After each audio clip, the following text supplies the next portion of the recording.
नमस्ते, सलाम, सत श्री अकाल and hello. How are you बच्चों, आप लोग कैसे हैं? होप आप लोग बहुत अच्छे होंगे। बच्चों, आज मैं 9th क्लास हिंदी कृतिका का चैप्टर 1 इस जल प्रलय में लेकर आई हूँ और इसके लेखक हैं फणीश्वर नाथ रेणु। तो चैप्टर इस प्रकार से है। इस पाठ में लेखक फणीश्वर नाथ रेणु ने बाढ़ की विभीषिका को प्रत्यक्ष रूप से देखा है और अनुभव किया है। लेखक उस क्षेत्र का रहने वाला है जहां विभिन्न नदियों के बाढ़ पीड़ित लोग शरण लेने आते हैं। लेखक पर्ती क्षेत्र में जन्मा था, उसे तैरना नहीं आता था। वह 10 वर्ष की उम्र से ही बाढ़ पीड़ितों के लिए कुछ न कुछ कार्य करता रहा था। जब वह 10वीं कक्षा में पढ़ रहा था तब उसने बाढ़ पर 1947 में जय गंगा, 1948 में हड्डियों का पुल रिपोर्टाज लिखे।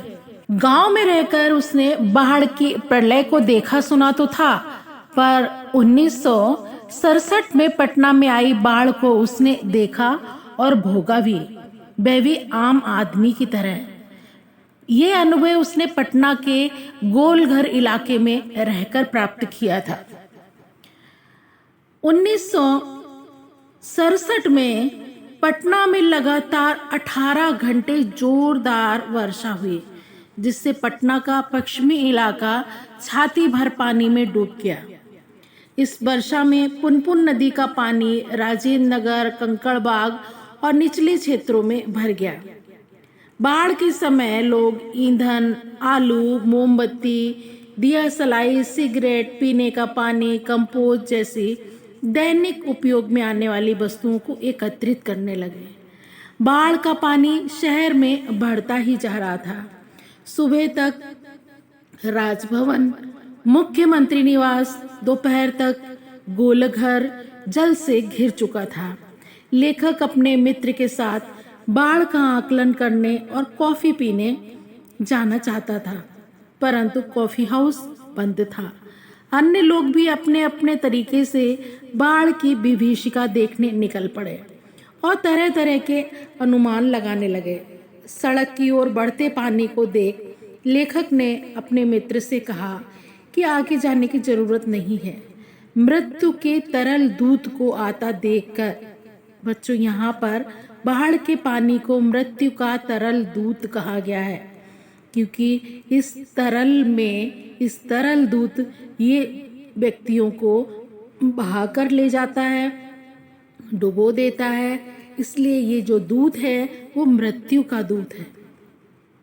लेखक ने उसे प्रणाम किया और वापस मुड़ गया। लेखक ने देखा कि होटल पैलेस, इंडियन एयरलाइंस के दफ्तर और गांधी मैदान की हरियाली पर पानी फिर रहा था। ये सब देखना उसके लिए बिल्कुल ही नया अनुभव था।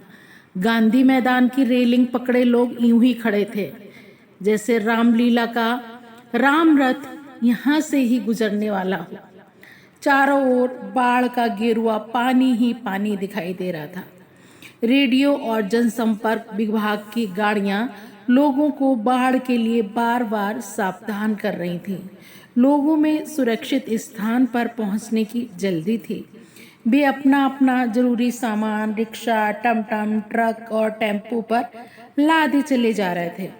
दुकानदार अपना अपना सामान बचाने में जुटे थे। लेखक मैगजीन कॉर्नर से कई पत्रिकाएं खरीदकर वापस आ गया। वह राजेंद्र नगर आया ही था कि जनसंपर्क विभाग की गाड़ी ने लाउड स्पीकर से सूचना दी कि रात 12 बजे तक राजेंद्र नगर में पानी घुस जाएगा।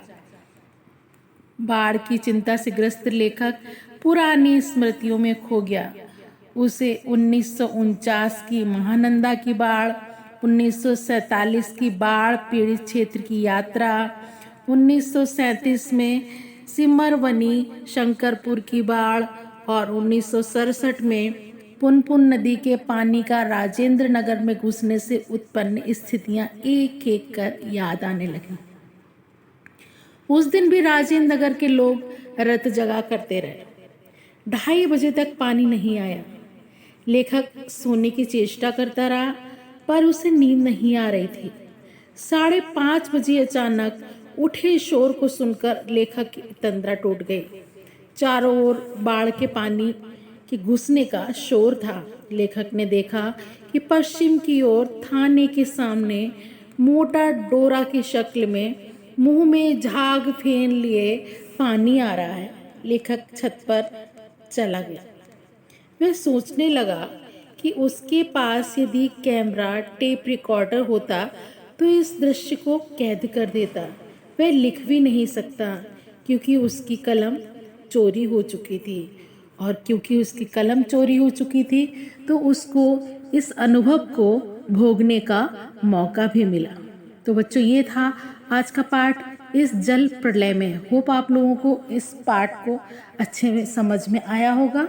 यदि आपको हमारे एक्सप्लेनेशंस अच्छे लगते हैं तो प्लीज़ लाइक शेयर कमेंट ज़रूर कीजिएगा, और हाँ, यदि सब्सक्राइब नहीं किया है तो सब्सक्राइब अवश्य कर लीजिएगा। धन्यवाद।